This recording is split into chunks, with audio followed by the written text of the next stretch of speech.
Alright, hello to all my guys, gals, and non-binary pals out there across the electrical ocean. This is Jazzman back with the game. We have Insane playing full faction ST. And speaking of Insane, we have Givizia playing full faction Forsaken Waste.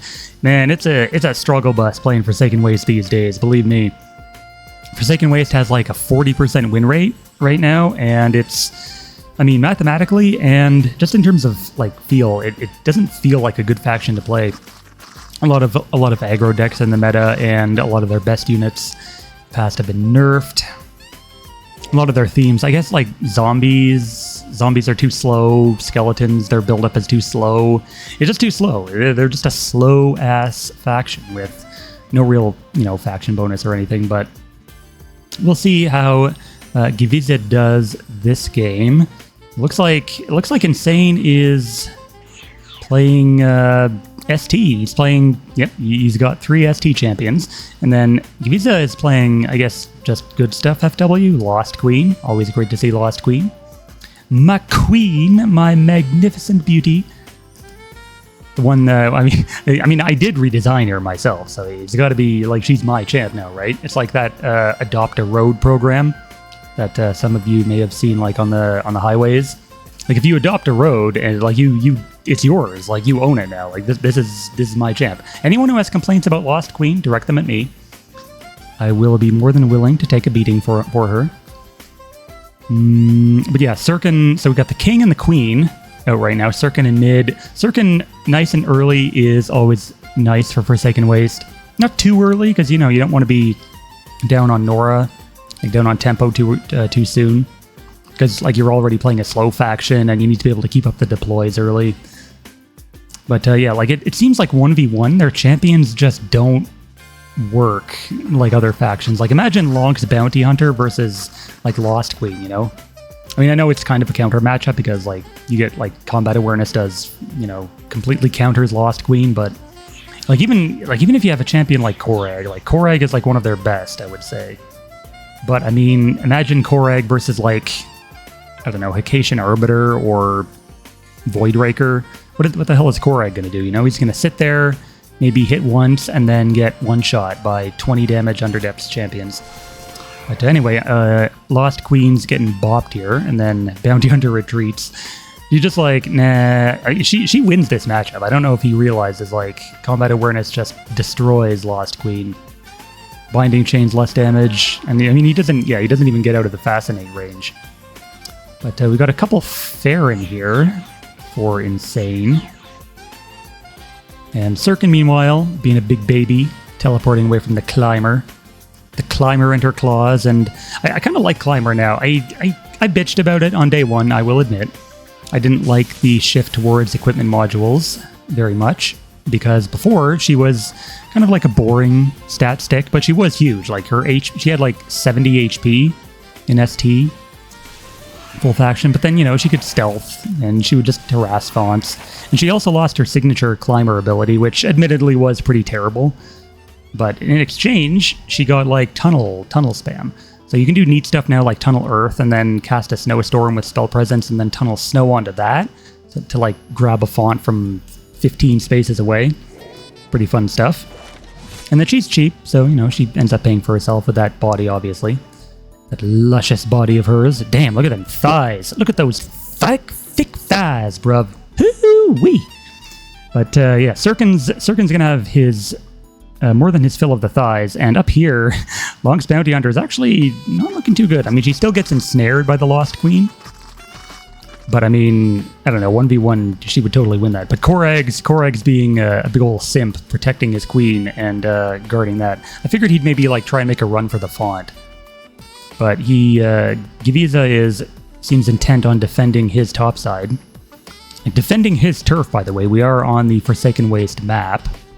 I can't remember if it was this map or if it was like a 2-font map that everyone was saying shouldn't come back or should leave ranked play. I'm pretty sure it was the 2-font map. Because personally, I enjoy this map. It's not my favorite map out there, but I do feel like there are a lot of interesting situations that can come of it. Like the big open space in the middle isn't actually that open when you consider like how close these fonts are here. Like think about how many times on this map you feel like pressured in these fonts, or even on these fonts. by an opponent's first few deploys, like especially an initiative champion or something fast that can just close the gap and drop a relic or something in the font. Like I feel like this map does trend towards a lot of action. But oh man, so this is it's looking like it's just going to be, there's going to be some action in the middle, but bot side not too much, which I'm thankful for. I'm fine just chilling for the moment. Chilling in the literal sense. It's hot as hell here in Canada. I don't know what it's like for you guys at home, but I've got the AC running again. It feels like I've been like living in fucking Maxeric's armpit the entire week, and it's been like high 30s Celsius, that is, the entire time. So I'm glad that things are going to be cooling off again starting next week. But we've got some disease breath action here from Korag, and I would say that I favor Givizia's position right here. He's forcing the Lonks back. And I mean, Cloud Wisp is already kind of chunked. That Mind Flayer Queen. Mind Flayer Queen is an interesting choice. As far as death benefit champs go, maybe not my first pick. I'd go with like Dark Knight over her, but she seems like it's a second body. Like at the end of the day, it's just a second body for 75 Nora. And she can. The neat thing about Pounce and Brainless is that even though you're wandering, you can still pounce. So you can like get back into combat or get back into a font even if you've wandered out of it that way. Whereas with Leap, if you take Leap as an upgrade instead, you can't do that because you can't leap while wandering. I don't know why Pounce allows you to do that, but Leap doesn't. It's a little bit weird, but got Raven Wraith. Man, Givizia is really favoring his ladies today. He's given them some much needed attention. He's got the Queen, Raven Wraith the Queen, and then Mind Flayer Queen as well, and then Korag Doubleheads, aka Korag the Double Simp, and then Serkan. He's got Serkan's harem coming along nicely. Raven Wraith, and then Long's Bounty Hunter. Look at this face. This is like she has a massive like resting bitch face right here. I don't know if that's like her natural expression or if it's her I'm striking a pose expression, but yeah, she's just upset to be left out of the harem. It's like this is the kind of face like the wife makes after she's been sitting at home too long, neglected by the husband who's working all day. I've never really understood that movement, that like the trad wife thing, where you have your wife at home the entire time. There's a deep freeze for the kill. Nice, getting around final word. Yeah, like why would you want that? Like, why would you want a houseplant for a wife? Like, that doesn't make sense to me. You just want her there in the kitchen the entire time, making you sandwiches? I mean, shit, I can make my own damn sandwich. I don't need no woman to make me a sandwich. Shoot. These conservative women out here be trying to take my autonomy away. The day a man can't make his own sandwich is the day liberty dies, and don't you forget it.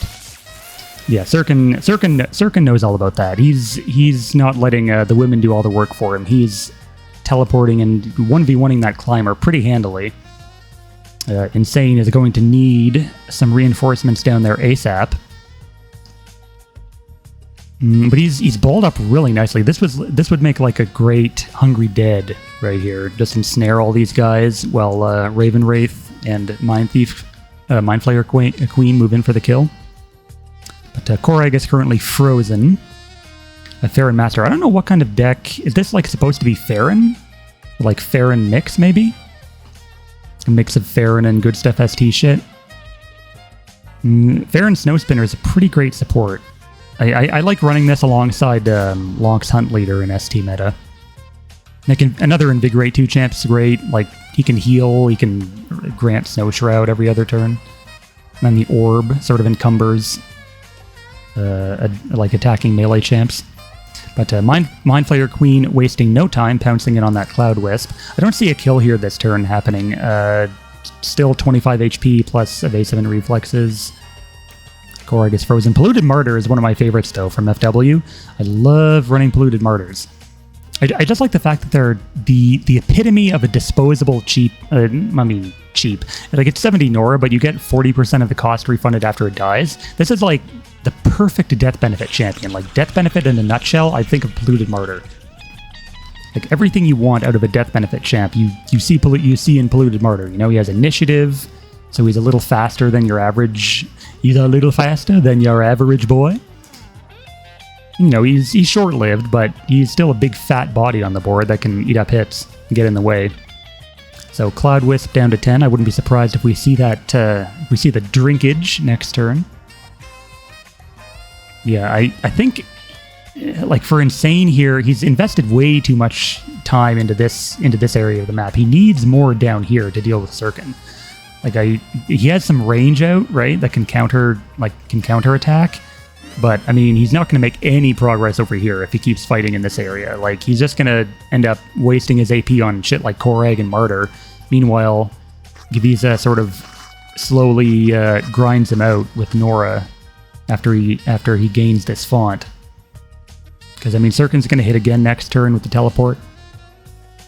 And maybe we could even see a kill. Like, if Korag dies this turn to Insane's champs, then Serkan will have 14 damage, and... Oh, he's already got the banner out. Well, I was going to say if he puts the banner out, that would be a kill, but... I mean, maybe you could get... Maybe Korg will die, and then one of the summons will die. So that Serkan gets just enough to finish that Climber in one hit. Otherwise, I mean, you know, it's fine if it takes an extra turn, I guess. But Korag will almost certainly be going down here. Farron Master getting a hit. Yeah, Bounty Hunter can get a power attack. That's 4. And yeah, that's a dead Korag. So in come the boys. Corey and Brach. That's like a Klingon zombie name. Brach. Nice and strong. Containment unit. Ooh, nifty. Haven't seen one of these in ages. So everyone's gonna be crystallized here. That's a pretty good play, I would say. I mean, it saves your champs. I mean, it doesn't like make any progress over here or anything, but I mean, it protects you from follow-up. Corey's probably going to get this globe, and then Braga is just going to wander in for aura. And then I guess Raven Wraith could even be a little cheeky little broad, and then walk into this font. Because I mean, she can't do anything here. I guess maybe a Soul Reave could come into play, but you kind of want. Like, you could probably just kill this relic with Raven Wraith and be fine, right? Because Vaporize. Givizia doesn't have many threatening magic damage sources. But, I mean, she would get frozen on the following turn. I don't think that would do much, though, because, again, Vaporize, like, you can't... Even with a turn, like, buying a turn, you can't get around that. So, if Martyr didn't have his Disease Breath on cooldown, he could just one-shot that relic. But he cannot do that. It is what it is. So what is Givizia going to do? Okay, so he looks like he is going to just kill the relic. I would have positioned over here. Like, even if you get, like, again, even if you get frozen, it's probably no big deal. Threatens to contest, it would force the cooldown out of Master. Also, positioning the Raven Wraith over here allows her to be defended by Serkan a little easier, because I feel like Serkan is going to, like, teleport over here and make an attack on that Climber. So then if Serkan's over here, like on this side of the font, you can more easily get back into combat over here on the following turn. But, ooh, Tome of Hate. Oh, do a Tome of Hate for the kill. That would be awesome. Because then you could just grab the font, right? And then be, wait, what? Hungry hippos. Okay, so we got Hungry Dead. And oh no, Serkan teleported to the wrong place. But that's, you know, it's whatever. Hungry Dead was a total waste of Nora, though. I mean, I guess it'll hit... Alright, well, okay, so he's contesting the font. That's fine. Hungry Dead does go off, but it only hits once. I mean, there's always Cleansing Storm, I suppose. Maybe I was a little too hasty. I wouldn't say that was a total waste of Nora. I figured Hungry Dead would trigger, like, at the end of turn, so that Crystallize would stop it, because they'd still be crystallized by the containment unit. But they did get ensnared once, fortunately for Givizia. And Climber actually tunnels out of the font. Okay, so what is this 1 HP, 2 AP Climber going to do on this side of the fight? I mean, your Climber was kind of toast. Like, I would have just kept it in the font for a turn to deny Givizia the font, I guess. maybe put a stealth relic down, a snow trap or something, so that Serkan has to waste another turn finding that. But this feels like a make or break turn. I mean, you got to get out of the Hungry Dead, first of all. But it's annoying because if you walk this way, you're walking into Serkan and Martyr. And you can't really walk this way because of the zombies. Corey didn't even move. Corey's just chilling in his White House, making burgers. I've never actually seen that show, Corey in the House. I know it's like the best anime of all time, according to the internet, but I refuse. It's too, I don't know, man. I just can't stand watching in dub. I've gotten too Nihongo Jozu to worry about that shit. But Cloud Wisp comes back with the teleport. I mean, the Defiling Spinal, okay, thank God this isn't a 30 Nora font contesting relic anymore. That was a bit obnoxious. It's now a much more reasonable 20 with 1 defense. Was that a shatter? What did he shatter there? Oh, he shattered the Mind Flayer Queen's Mind Flayer. So that will no longer be passed on death. The Mind Flayer Queen does get frozen. This is kind of messy for Insane. I mean, he's got reinforcements coming, but the Bounty Hunter, like the problem with Bounty Hunter is obviously Mercenary. Like you're already going to be down on fonts. 4-1, so having an additional -4 Nora every turn by these Bounty Hunters is gonna hurt. And Serkan, wait, what is in this? Oh, he did leave a stealth relic in this font. Okay, so what is? Maybe it was a stealth champion that I missed. Did I miss a stealth champion? I couldn't have. There's no way. There's no way I missed a stealth. Is there like a Frostfall Ice Wisp somewhere? I'm not gonna. Okay, you know what? It's gonna be a surprise. We're gonna find out together. It'll be fun. It'll be an adventure. Ooh, and Anathema kills everything. It kills both of these Farron. So, okay, so Givizia is kind of burning through a lot of Nora on spells right now. I'm never a fan of that, usually, but, I mean, he's ahead right now, so it could maybe be forgiven. He's going to get this kill on the Snow Spinner as well. And then once the Snow Spinner goes down, all he'll have to worry about is this Bounty Hunter. The Bounty Hunter could maybe go leaping into the font here. It would be a Hail Mary, considering that he's losing so badly over here, but, I mean, sometimes you just gotta do it, you know? Sometimes you gotta take the risk. Farron Master is gonna go, he's gonna take 20, no, he's gonna take 24. Not quite dead. There's a Despoil, well... I don't know about casting Despoil here. I would have cast it at least over here for this globe, and given your Mind Flayer Queen a little bit more protection while it's doing its duty contesting this font. Because, I mean, casting it here, I mean, is Insane really going to waste a spell killing... Like, you've got weakened spells, you know? You don't need the Dead Magic Zone. Like, if you were doing it for the globes, you cast it over here and you get both globes, right? Plus, having Dead Magic Zone covering this font while you're contesting it is just a no-brainer, you know? But okay, so he does Despoil there, even though weakened spells is around.